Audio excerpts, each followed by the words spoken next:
Kalian, saya hari ini mendatangi KPK untuk menyerahkan uang 100.000 dolar Singapura. Kalau dirupiahkan sekitar 1 miliar lebih dikit lah ya. Itu saya serahkan karena yang utama alasannya adalah saya merasa tidak berhak atas uang itu.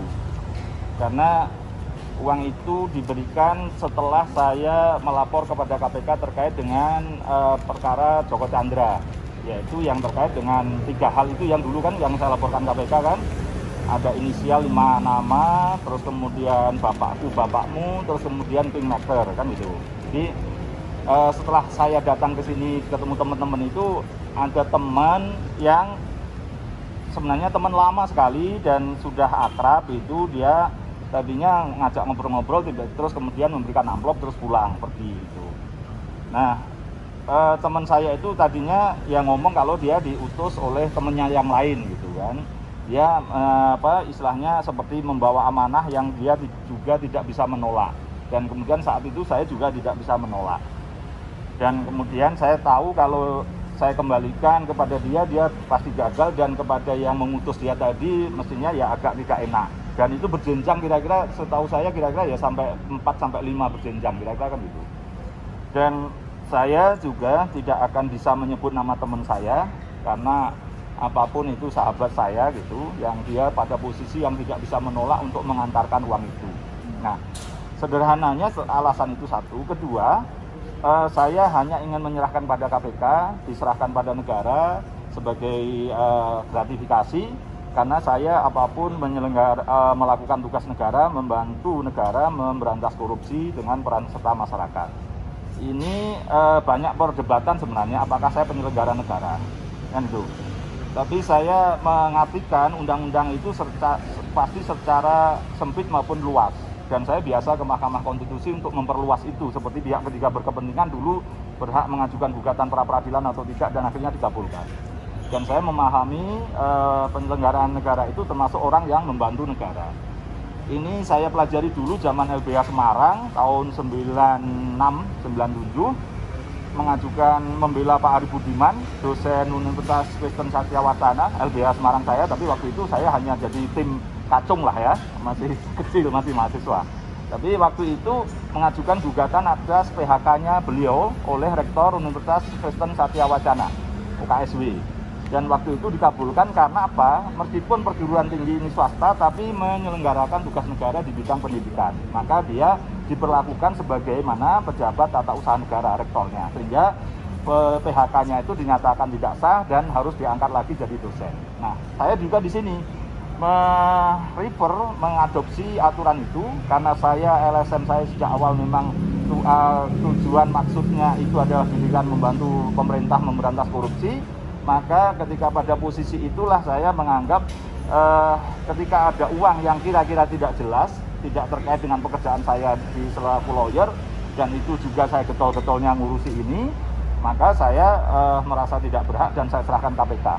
Nanti kita tunggu KPK apakah itu menolak atau menerima. Saya berharap menerima, karena toh itu tinggal menyalurkan kepada negara. Nah, kemudian pada posisi siapa kira-kira yang terkait ini, saya memastikan ini bukan dari para tersangka. Artinya bukan dari Joko Chandra, bukan dari Prasetyo Utomo, bukan dari Anita Kolopaking, bukan dari Pinangki, dan tersangkanya kan kalau kita bicara ini kan 4, Anita, Joko Chandra, Prasetyo Utomo, Napoleon Bonaparte, Tommy Sumardi yang di Barreskrim. 1 Pinangki, dan kedua adalah Andi Irfan Jaya.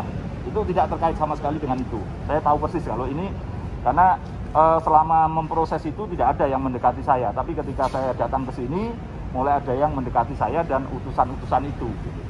Dan juga ada saksi yang lain juga di luar konteks yang ini, uang ini juga ada yang lewat teman yang lain lagi ingin ketemu saya dan katanya akan memberi hadiah saya. Nah, kalau ucapan begini saya bisa langsung menolak, saya tidak mau ketemu dan tidak menerima uangnya gitu.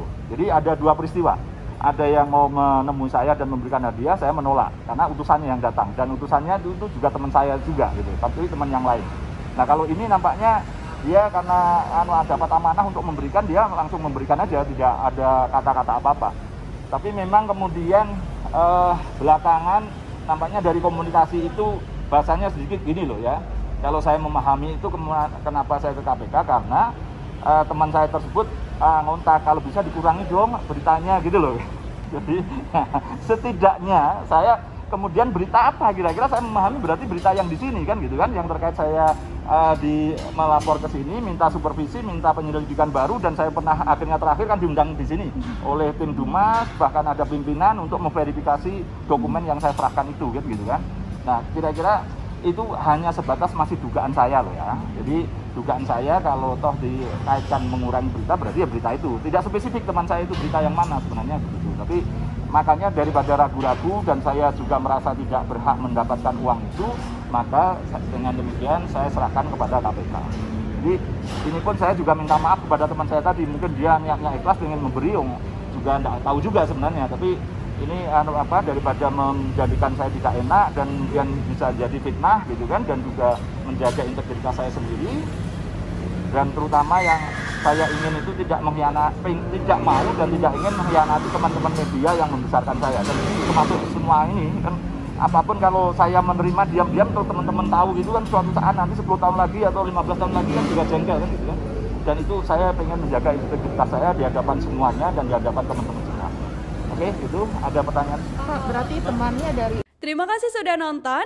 Jangan lupa like, subscribe, dan share ya.